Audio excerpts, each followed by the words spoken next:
Okay, Noelle, let me do a quick exam, okay?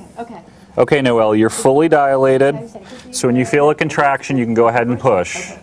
I'm ready. All right, we're going to hold your legs. Make it easier. Push. Okay, I'm pushing. Ready? Push. Okay. Contraction. Push. That's good. Doing great, Noelle. Bringing the head down nicely. It's not every day you get to see a baby being born, especially if it's a robot baby. A lot of pressure. That's it. Oh, Baby's almost out. Is it a boy or a girl? It's a baby girl. Noelle is a lifelike birthing simulation tool being used to train medical students around the country. And Johns Hopkins Hospital in Baltimore just got theirs. I definitely think it's going to be a great aid for students. It's definitely something that I would have wished that I would have had earlier in my training. Why is that? What does it offer?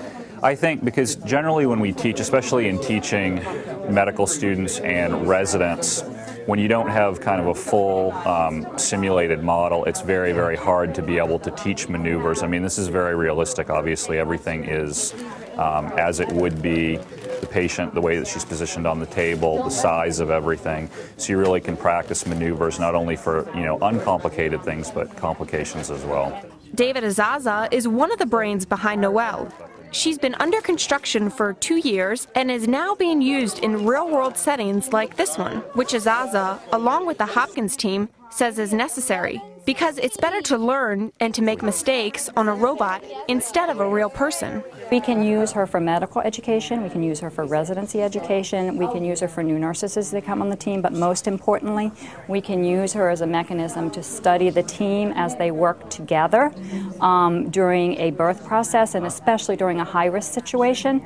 And we can observe communication amongst the team members, and then we can videotape that and play it back and say, well, what did we do well, what could we do better, what did we learn from this situation? She's like a real patient in that she's hooked up to a fetal monitor, so we can monitor what the baby's doing. We have her hooked up to an IV, so we can monitor that.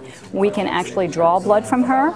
Umbilical cord is there, placenta is there. The umbilical cord can get wrapped around the baby's body part. During this scenario, the baby had shoulder dysplasia, but there can be other complications, such as long labor times or having a breech baby. But there are still some aspects that keeps Noelle from responding like a real mother in labor. No, the mother doesn't talk, so we usually have a lot of fun with that. We usually appoint somebody on the team to be the mother, and they can be as creative as they want to be as far as the actual, for the mother's part.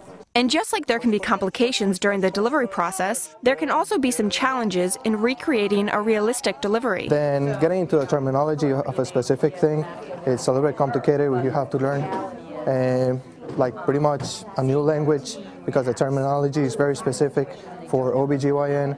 So you gotta read books and talk to the doctors, and every time it's a learning curve. This just keeps going up and up and up. According to the American Pregnancy Association, 875,000 women experience one or more pregnancy complications. Noelle cost about $20,000 and has been on the Hopkins campus for about 2 weeks. MCIC Vermont, Hopkins Insurance Company, funded Noelle as part of a patient safety initiative. Gardmard Scientific is now working on the next model for Noelle, a wireless version. Good job, Noelle. Good job.